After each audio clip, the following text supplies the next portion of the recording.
pase, pierna derecha, directo al arco, ¡golazo! ¡Golazo!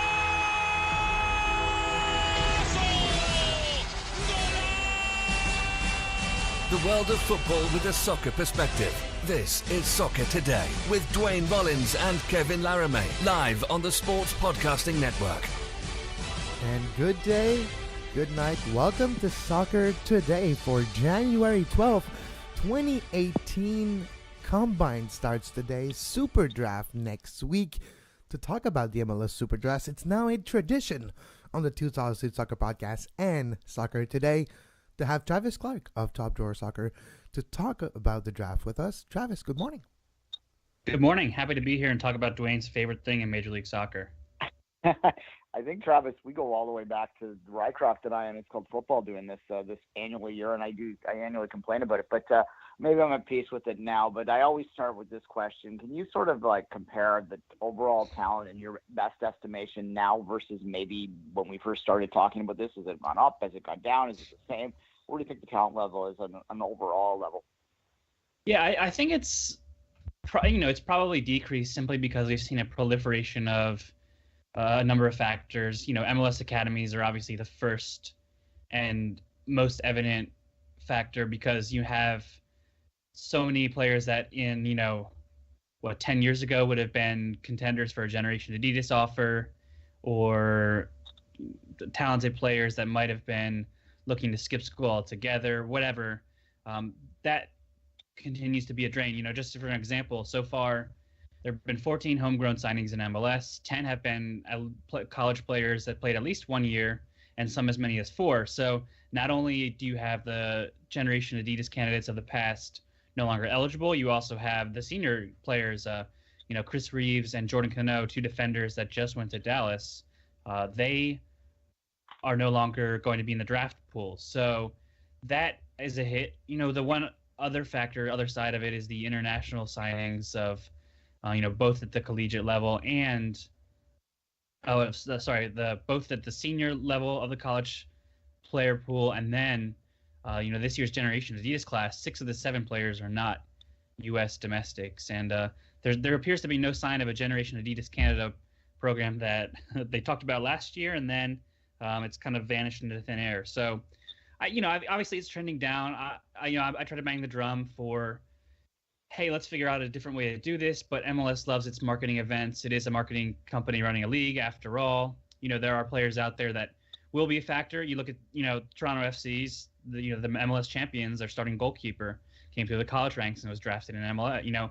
Christian Roldan, who's on the other side of that, came through college soccer and was drafted in the draft. So, obviously there's not going to be that's never going to be a seismic shift, but I always think that MLS will find a way to have its draft, I guess, is no matter the impact, no matter what is kind of at stake. They do like their drafts. That is for certain, Travis. I guess, be honest, because TFC's on a deep run, all the chaos both in the American and the Canadian soccer system of late, I haven't had a great amount of time this year to really look heavily into the draft class. So I'm going to rely on you, and we'll start at the top. What would your best guesstimate for your top couple picks in this year's draft be? Yeah, I mean, it's always a difficult balance projecting between, like, okay, how much stock will these teams place in the combine, fair or unfair? Mostly unfair, in my opinion. How will the international factors impact players' evaluations? What teams, because there's so many internationals, especially with Generation Adidas, then you look at that and say, well, how is that going to make, knock players down the draft board, if you will? When you consider that, taking those away, there are some players I think that'll come off early on the board. Among seniors, Stanford center back Tomas Iriarte, I think has a pretty strong chance of going number 1 overall, which would be pretty unusual, simply because the trend always suggests a Generation Adidas player goes there, because you get that salary relief, you get the roster spot. I think he's somebody that could play minutes in 2018, and if you're LAFC, you brought in a couple of defenders already, but at the same time, if he's your third or fourth center back, I don't think that's necessarily a bad thing. And considering, what people think of a number 1 overall pick, it's sort of like, well, why don't you just be pragmatic with this and go this way? The Generation Adidas class, Francis Atuaihene and Emmet Fumasi seem to be like they could be candidates as well. That's what I would guess. And this is all like pure conjecture and whatnot, because obviously you're just never going to know. Those two are Right to Dream candidate, Right to Dream products.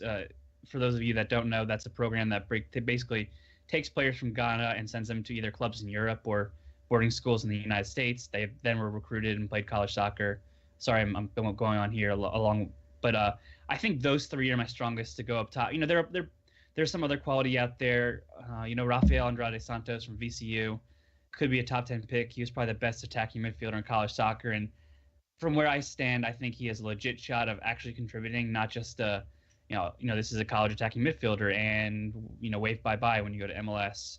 One of the other interesting names is John Baquero. He's the son of former Spanish national team player Jose Maria Baquero, and he had 4 great years at Wake Forest, including last fall.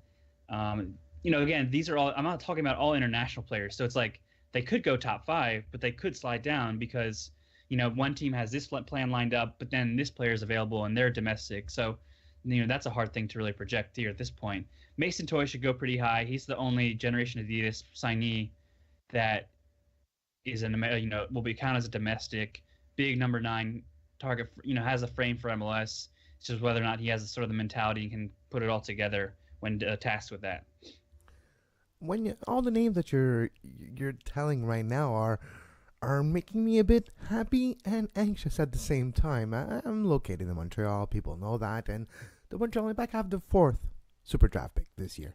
And there's already talk with Rémi Garde and Joey Saputo in the press conference a few days ago how they have a plan. They have things they're looking to do on the SuperDraft, and a 4th round, like a first round 4th pick overall, is worth something.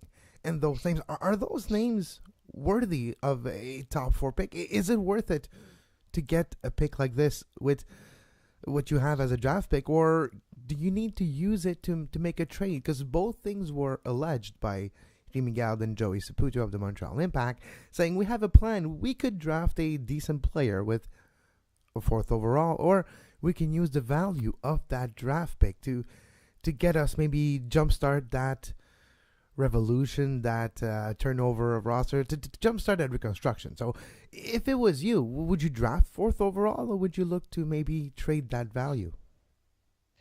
I think it depends on A, what you have planned alternatively, and B, what exactly the offer is. I do think that what can happen is as the draft progresses, teams will see, okay, I want to trade up and, grab this player or that player. So then, what the pick that Montreal holds could then become a little bit more valuable. And you kind of won't know the value until you see how the players are coming off the board, and then maybe you flip it for some of the MLS monopoly money. But then, on the flip side, you need to go out. If that's not going to be your mechanism to improve your roster, you need to actually have that plan in place where say, okay, we need this GAM or TAM or whatever, so we can bring in, 2 or 3 players from Europe, or, we're going to sign this player on a GAM or TAM move within MLS. So, I think that element of it is easy to see. I think if I could be wrong, but off the top of my head, the Impact have 2 picks in the top 10. Yep, so I think that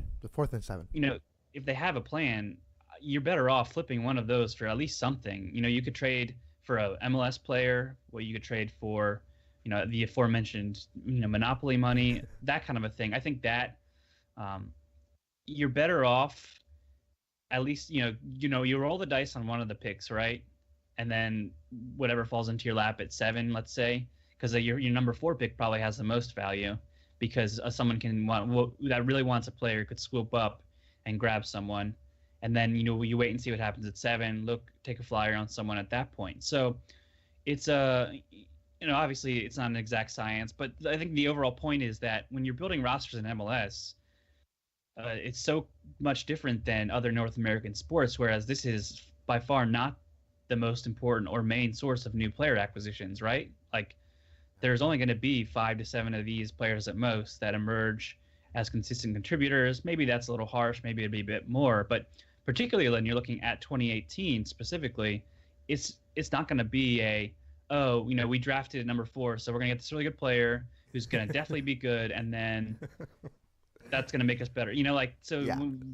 Factoring that into, I feel like MLS draft picks, yes, they can be valuable. Yes, you could, bring in a starting goalkeeper, but at the same time, you're bringing in players to your academy. You are trying to get them up to speed and whatnot, and then you can also bring in players from whether it's within the league or, from abroad, from Europe, from anywhere in the world. So that's the unique thing of soccer, which I feel like, especially as MLS has grown and become more ambitious with its signings and acquisitions abroad, and at least I would say more competent, even though they have a long way to go. It's made the draft even less important. Tells me that there's maybe a trade or something in the works, because you wouldn't expect Joe Saputo to be that interested in the SuperDraft. And that's my question to you, Travis, is you mentioned the crop of 2018, and usually we kind of look at a situation not as, is it a good crop or is it a bad crop? Are they good players? It's hard to tell. It's hard to extrapolate talent in 5 to 10 years, but this crop of 2018, is it the same part of the course of the last few years, which is less and less players actually make it to the league after being drafted, or do you see like a normal or good or decent crop this year? I think there are interesting prospects at certain positions, and then there's a lack of talent at other positions. There are a number of actual forwards that I'm like, I look at them and I think, you could be something. They look good, but they don't necessarily put up like huge numbers. Whether that's because they don't have the kind of a midfield to set them up and get them into dangerous positions. But, just an example, Francie Pirot is a forward from Coastal Carolina, which is, it's sent, a few players to MLS. But I watched him this past season, and, he didn't light it up, but he was also double and triple teamed in most games. He carries himself well, has soft feet, a big frame. Someone like that goes in the second or third round, you almost look at him and be like, okay, there could be something there. Or, he goes in MLS camp and falls flat on his face, isn't fit, or, even there's just an element of luck to it, right? If you're a senior in college and you're trying to make a team in 1 or 2 games and then play the bulk of their minutes and be like roster fodder for a USL team. So I think that's more what the draft has become fixated on, and I don't necessarily think it'll stay. I think the player pool will remain pretty consistent in that regards, whether it's this year or next or whatever. Yeah, I was sort of going to go there, Travis. I asked Tevez Bachenko, I guess it was about a year and a half ago in a scrum, whether having the USL team changed his outlook and how he drafted, and he didn't even skip a beat. He said, absolutely it does. They approach it with the idea of a longer-term prospect, a longer-term build in mind now, and certainly they've had some success there when you look at some of the contributions they're getting, Alex Bono being the most prime one of all. But do you think that that's universal in the league, that every team is kind of looking at it that way, or are we still looking sort of at a mixed bag approach on how these teams go at the draft? Yeah, I mean, it's certainly a mixed bag. Each team approaches it differently, has, whether it's from scouting. I know of some MLS teams that run scouting networks around the country where they basically have players people they trust in positions to go out and send in scouting reports on a part-time basis. And then there are obviously teams that are sending their front office staff or technical staff to, your College Cup finals, your big college tournaments around the country, traveling to games during the regular season once the MLS season is over and the like. And the USL factor is big because you take the New England Revolution, to pick on them for an example.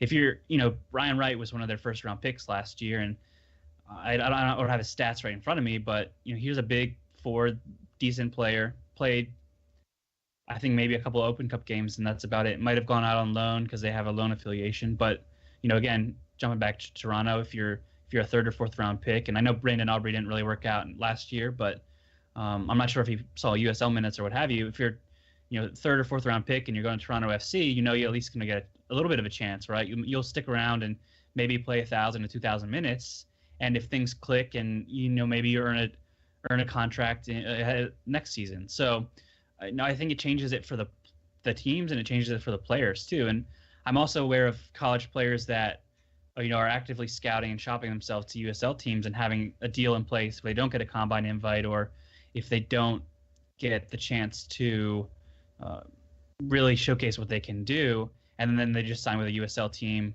have that kind of like lined up, even if they get drafted by an MLS team, and just say, okay, I'm going to go to this USL team because I'll end up playing more anyway, and that'll be better for me. So, say what you will about whatever you want to call them in the US, whether it's second or third division, whatever labels you want to throw at it. Having the USL and the NASL is not going to be a thing for a while, it appears.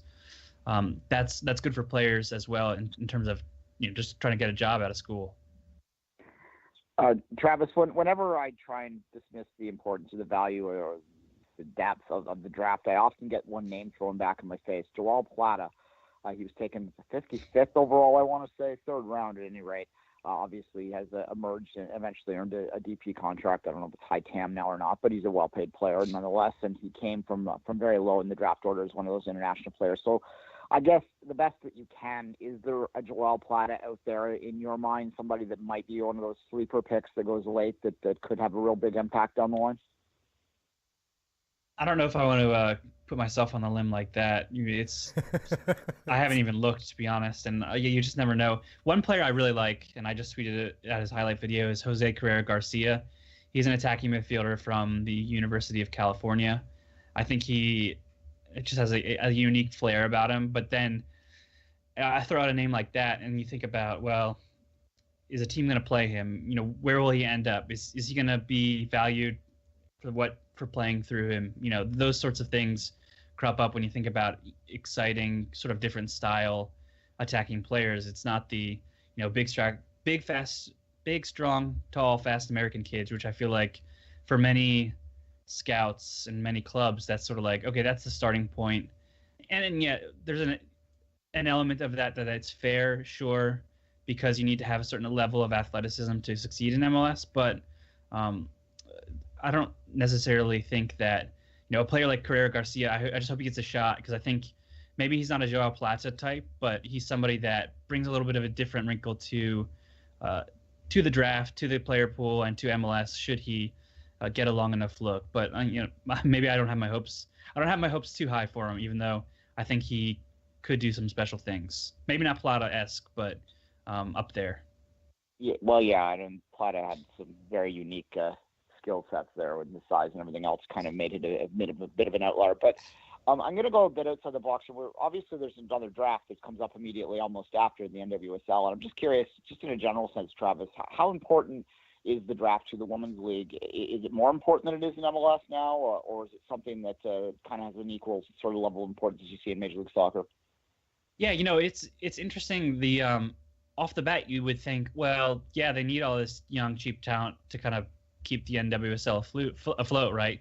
But the kind of issue you run into is, whereas in MLS you have 28, 30 roster spots, in NWSL it's 20, and a chunk of that goes to allocated players, and then you have the holdovers from the year before. So the thing about the NWSL draft that kind of makes it a little bit unpredictable, and I don't want to say sketchy or shaky, it's just that of the players that end up picked, they end up like being in like a player pool of like 30 per team, and that one is going to get chopped down to 20. So it certainly holds a little bit more important in that you can bring in players, I think, that will have opportunities to play, whether that's for international call-ups or injuries, or B, just players that are a little bit more ready to play. An Andy Sullivan from Stanford, should she go to the NWSL, and the Canadian national teamers like Rebecca Quinn, whose name is going to be in the draft and probably called very high on the day. Those two players, you look at them and you look at their body of work in school and you think, okay, they can not just compete to, they'll make a team obviously, but they'll also be able to compete and maybe even start not too soon down the road. And I think that's one of the biggest differences between what the NWSL draft is and what the MLS draft is. So, there are still some challenges for players to making that adjustment to the, whether it's the physicality or whatever else you want to call it, but that's kind of the main difference as I see it. Travis, last question. Sorry, Duane. I was going to say, Travis, last question before we let you go, Travis, is now, between years and years, every time the draft happens, it's more and more a trade or a big news or something else than a draft pick that gathers the attention on the day. Will 2018 be the same? Will we talk about a big trade that happens on draft day, or will we talk about draft picks the next day?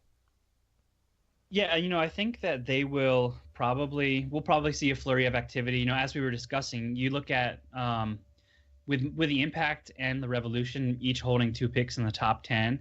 If I'm running those teams, I'm very open to offers from other teams. So I don't necessarily think it'll be like a huge player move necessarily, but you'll probably see a lot of flipping. The draft order as it stands now, I'll eat my hat or my computer or something if there ends up being 0 trades within the first 10 picks, even, because obviously saying that there's going to be no trades in the first round is probably not true. And maybe I'm wrong and have to eat my computer, but I think that'll become one of the main storylines, just because you'll see, you'll have a team picking in the late teens that maybe they're really high on one of the Generation Adidas signings or the senior players, and they'll see like the picks going by, and they'll call the Revolution or call the Impact and say, hey, what do you want for pick X, Y, or Z? This is what we'll give you. They'll work out a trade. That team will then trade up and pick said coveted player. Yeah, I think it always happens, and with the kind of the way the Generation Adidas system works and all that, it's like, well, these players are wanted by certain teams, so maybe there'll be that impetus to trade up and try to bring in a player. So I definitely think something that we'll be seeing a lot of on draft day. Travis Clark of TopDrawerSoccer, thank you very much for this now tradition annually talk about a draft on our show. We wish you a great draft and a beautiful weekend, Travis. Thanks, guys. Have a good one. You are listening to Soccer Today. Follow us on Twitter at SoccerTodaySPN and like our Facebook page, facebook.com/Sports Podcasting Network. You can find the podcast version of all the shows we do on iTunes, Apple Podcast, Google Play Store, TuneIn Radio, iHeartRadio, and anywhere you get your podcast. And we're back on Soccer Today. Duane Rollins with myself, Kevin Laramee. Duane, there's a few things I want to talk to you about the draft, but maybe on our side of things right now. We've talked about the Canadian national team all week long, about Herdman and about Zambrano, OZ, and we're not talking about Dr. Oz here. We're talking about Octavio Zambrano. But one thing I'm wondering is the Canadian Premier League side. It's the draft. Whenever the Canadian Premier League exists, 2019 or 2020, whenever it happens, what do we do with the draft? Do we need a draft for this league? Do we start this league with a model of just academies and first teams and development and recruiting?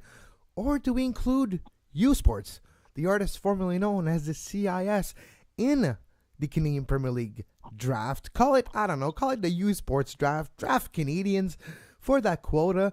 What would you do if you were, the newly minted commissioner? We're going to talk about in a few minutes of the Canadian Premier League. For the SuperDraft, for the Canadian Premier League draft, what would be Duane's choice? I don't think they need a draft. I think they'll have a draft.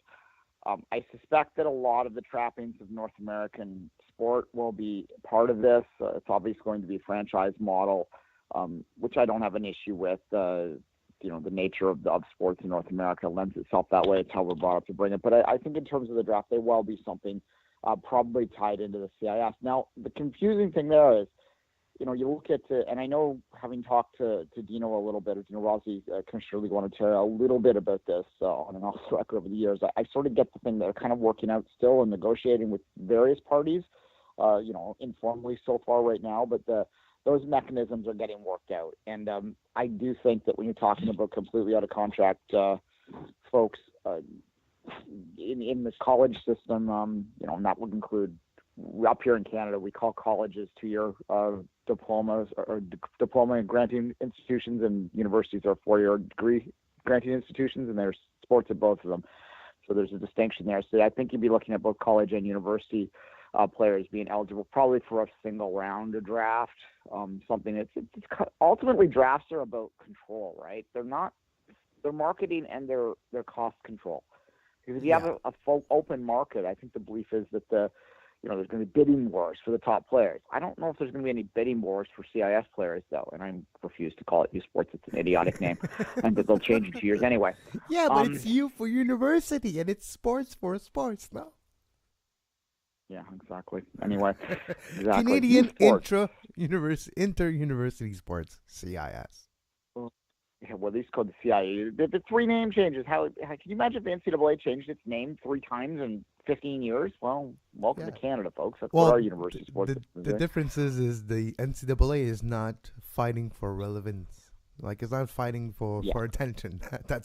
And it's a shame. And first one guilty here. I don't cover enough Canadian U Sports, and I'm well aware. But yeah, it's a different system. But you're right. Yeah, look, there's talent at the university level that could play. I mean, we've seen some success stories. There's some players that are having significant minutes in USL that are coming out of the Canadian university system. We haven't really had a guy make the jump into Major League Soccer as of yet. But I think as you give them more opportunity, just like in the NCAA, you're going to see guys that emerge. Now, the Canadian system is a little different up here in terms of how our soccer culture is. There's just less of a focus on getting to the university level. So I think that a lot of our talented players tend to go pro quicker and don't look to the NCAA or the CIS, CIU, whatever. They just don't. So I think that's the difference. So, yeah. Well, speaking of the draft, one thing that I was wondering, Duane, is, and I didn't ask Travis because it was close to another question that we were talking about, but the draft now. We're 2018, and if we're looking at the draft, the age of players being drafted, 22, 23, around that early 20s, early to mid-20s, usually a little closer to early, but sometimes it's in mid-20s. Is it now the super draft, like the MLS super draft? Is it the draft of the last chance, basically? Because if you're a talented soccer player and you're all the way up to your early 20s and you haven't been picked up by an academy, you haven't been signed or anything else by another club somewhere in the world in their academy and bring up to the first team in that pyramid, is it now the super draft, like almost a last chance draft for those players who haven't been identified or convinced to turn pro or convinced to join an academy to do so? Is it the MLS last chance draft now? Yeah, I mean, these guys are at an age where they wouldn't be getting first looks anywhere else in the world, and that's just the blunt reality. And that has to do, again, with the culture, I think, that does create more players that probably have the talent to play professionally at a lower level anyway. And when they're 18, 19, deciding instead to go to college, that's just within the culture of the American mindset, right? College sports, you just talked about it a minute ago. The NCAA is right there. It's arguably the 3rd largest, organization, sports organization in the United States after, fourth, maybe after the NFL, NBA, and Major League Baseball. I think you could make the argument that the NCAA would just slot in there at 4th, ahead of the NHL and certainly ahead of Major League Soccer. So it's, it's relevant to them, and that's why they played later. Now, look, I mentioned to Travis in the interview, who's the Joel Plata there. Joel Plata is an extreme outlier in the sense that because he came internationally, because he was so tiny, but had the skill set, the offensive flair, he was able to jump in and become a DP coming out of the 3rd round of the draft. That is absolutely not the norm. Alex Bono is an outlier too.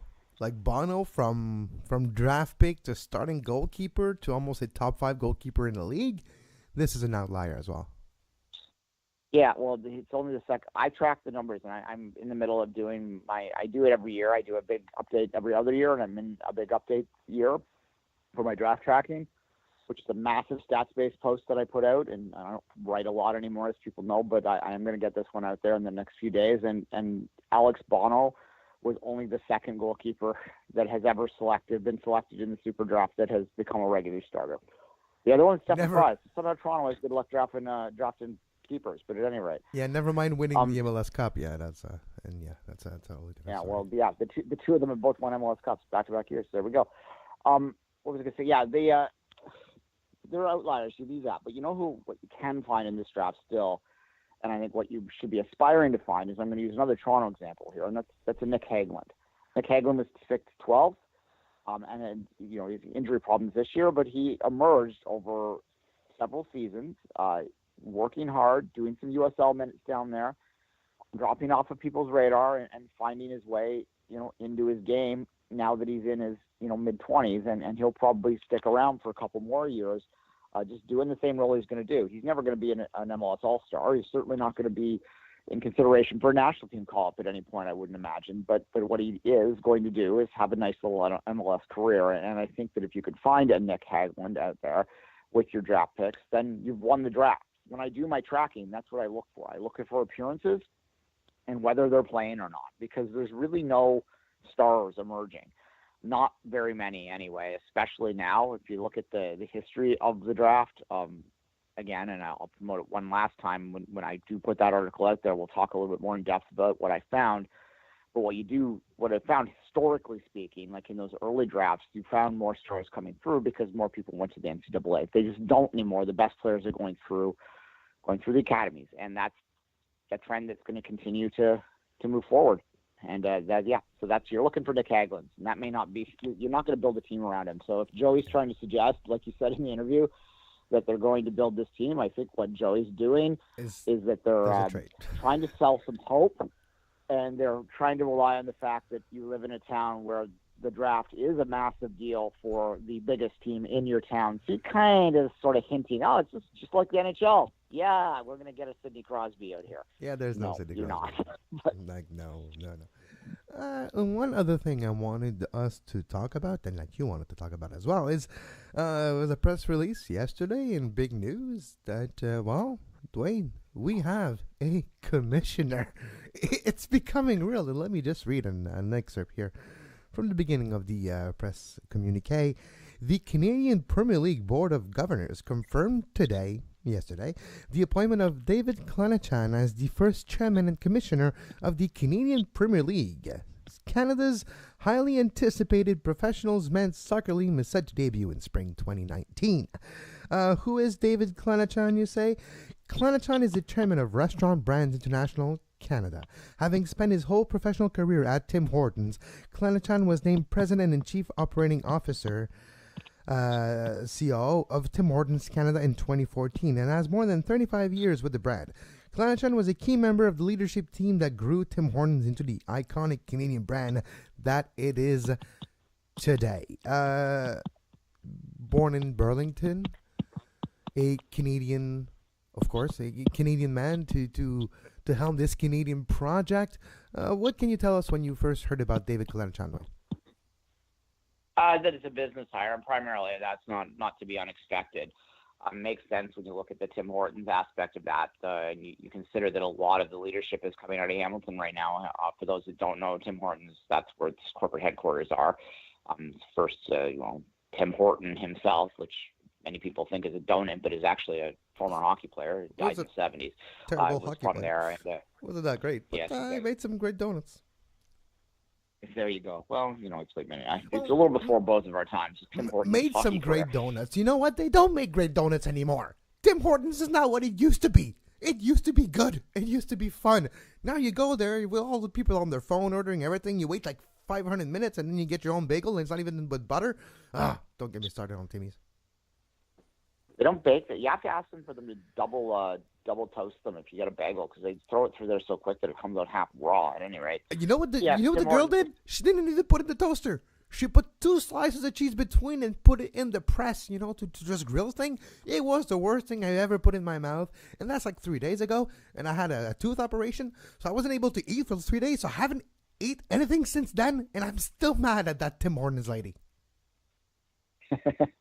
Yeah, they made the mistake of trying to become a restaurant as opposed to just a donut shop. And if you're looking to sponsor, so Tim Hortons, we'll be happy to talk about how great your product is and how much you're a fabric of the Canadian essence or some other crap. Is Canadiana something? Is that word? Does that exist? Well, it is Canadiana, Tim Hortons. There you go, for sure. Back to him though. Look, he's obviously successful business-wise, right? They've had some news, not great, flattering news for them recently with some labor practices, which concern me a little bit that a guy attached to that would be going on the soccer side of things. But they're looking for sponsorship. They're looking for a guy with business connections that has dabbled in the sports world. Tim Hortons obviously, they do associate themselves, attach themselves to a lot of Canadian things, and this is part of probably the influence that he's coming out there with. And I think that's really positively looking at this. This is not like a used car salesman that they're hiring as commissioner. This is a guy that works for one of Canada's biggest companies, or works for one of Canada's biggest companies. So that shows that it's an attractive meal for them. I think that the most important announcement that came out was that they gave us a start date. Spring 2019. That's a year away. That's a year and 2 months away. Exactly. So that means, and I was also told, they gave the start date, so now they're putting pressure on themselves to come out with announcements. And I was told that they could have announced more stuff yesterday, but they are choosing to spread the news out so that you get good Canadian Premier League news, every couple of weeks, up until about May of this year, when you're a year out. And at that point, they should know how many teams and where they're going to be playing. The number I'm getting told to me is that there are 8 for sure, which surprises me. I was thinking they probably would launch at 6, and there's even a possibility that they might get as high as 10 for a launch team.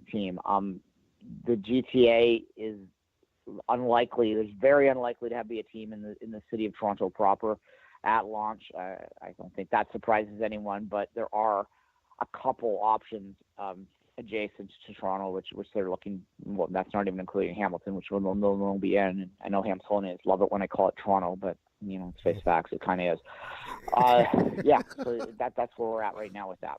No offense, Spartan Battalion fans. Here, one aspect of the hire of David Clenachan that is kind of a good omen is, David Clenachan, because of his work for over 35 years with Tim Hortons and the job he had and the amount of people he knows, if he calls Nike to talk to someone, they'll take his call. If he calls other leagues, if he calls other big companies, blue chip sponsors we're talking about here, they're going to take the call. They might not give the money right away, but they'll take the call, and it gives a bit of credibility on the business side, which is where the league needs to get credibility as we speak, is to build infrastructures, and that's business. It's almost like building a business. It's building a brand. It's spreading that brand. And that's one of the things David Clenachan was responsible for when he was working for Tim Hortons. Look where Tim Hortons is now, and look where it was 20 years ago. Yeah, exactly. It's bigger than McDonald's in Canada pretty much now. So you have that aspect of a brand building, of a network of contacts, of business people knowing each other, calling each other to maybe help each other out. So I'm encouraged on that side, and I'm actually interested to see who's going to be hired for the director of football operation for the league, right? You have the business side now with the commissioner. We almost need the commissioner for the sports side because of the lack of experience of Mr. Clenachan on that side of things. It's too early now, but we will need a director of football operation, or call it whatever you like. They'll probably call it a vice commissioner or some position like that, or vice president or whatever, and the primary responsibility will be on the technical side of things. Technical director could be the name too. Obviously that's going to be needed. I'm glad though that they didn't, and this is something that we talked about a few times, and I've talked about this on other shows. I'm glad they hired a business person and they didn't just go hire a soccer guy, because the soccer guy wouldn't have, like you said, they wouldn't be able to get that phone call picked up in the same way that this guy probably can, and you just needed to not limit yourself to someone who is football savvy, because this job doesn't really require that. You can learn the sport. You can learn the sport to appreciate it on the level that you do. I mean, look at Don Garber. Look, hey, great minds think alike, Duane. Look at Don Garber. Had no experience in Major League in soccer before joining Major League Soccer 20 years ago, and look at MLS now. So. Yeah, and look, I know there's a lot of American listeners out there that don't like Don Garber. There's a lot of Canadian listeners out there that don't like Don Garber because he's the face of decisions that we don't like sometimes. But the reality is, if you look at where MLS was in the early 2000s when he came on board, and how he was able to save them from crisis at that point, make some, be the leader during some tough decisions, including retracting the league, which is a daring thing to do. Like, no other leagues retracted, right? MLS did, pulled 2 teams out, and has grown back to that to be twice the size that it would have been before they pulled them out. Literally twice the size. They went from 12 to 10, and now they're going to be back to 24. So there you go. It's yeah, he's done a good job on that side of things. Maybe he's a little stale now, and I think people have fatigue with him, but you can't deny what he's done, and this is a similar hire in the sense that he's not coming from the soccer world. He'll learn the soccer game. He'll learn to appreciate it, I'm sure. And I mean, look, it's not like soccer's a foreign sport anymore in this country. It's most people are exposed to it in the same way they're exposed to all sports. It's just not hockey. Yeah. Everything that's Canada's sport in a nutshell. Hockey, not hockey. This is part of the not hockey family. Which, if you're looking at it now, there's more not hockey than hockey on TV. You just have to choose the right channel, the channels. But no, I am as well. In the last few days, I've been actually more optimistic about not just the Canadian Premier League, but soccer in general, about the Montreal Impact here with the brand new staff that was unveiled earlier this week. And I am more and more optimistic for maybe not 2018, but for 2018 and 19 in North American soccer. Duane, I just want to remind our listener, if you are a Francophone, a French-speaking listener, and you want to hear more about the new coaching staff at the Montreal Impact, I had the pleasure to interview yesterday a journalist from France, from one of the biggest newspaper in France, Le Dauphiné Libéré, ledauphiné.com. Had a chance to talk to him about Rémi Garde and his training staff. Where did they come from? Their history, their story, the man, the coaches. We had the pleasure to talk to Pierrick Lepesnec yesterday about that. So if you're a French-speaking listener, just go to sportspodcastingnetwork.com or your favorite podcatcher. Look for the SPN feed or the French Sur la Transversale feed. You will find this very good interview. Sounds good. You don't listen to French, maybe you could just download an app and learn it. It's a good way. You can have Kevin teach you French. That sure. Sounds like a fun game. Sure, exactly. Tweet me if you don't understand what I'm saying, and I'll do my best to translate. Bonjour, je m'appelle Duane. Tu t'appelles Duane, exactly. And you can follow Tu t'appelles Duane on Twitter at 24th Minute and myself at Kev Laramee. We'll be back Monday morning with more soccer news, with more football perspective, with a football talk with a soccer perspective. And as always, you can follow me on social media, on Twitter, at Kev Laramee. And until Monday morning, have a great soccer. You can find the podcast version of all the shows we do on iTunes, Apple Podcast, Google Play Store, TuneIn Radio, iHeartRadio, and anywhere you get your podcast.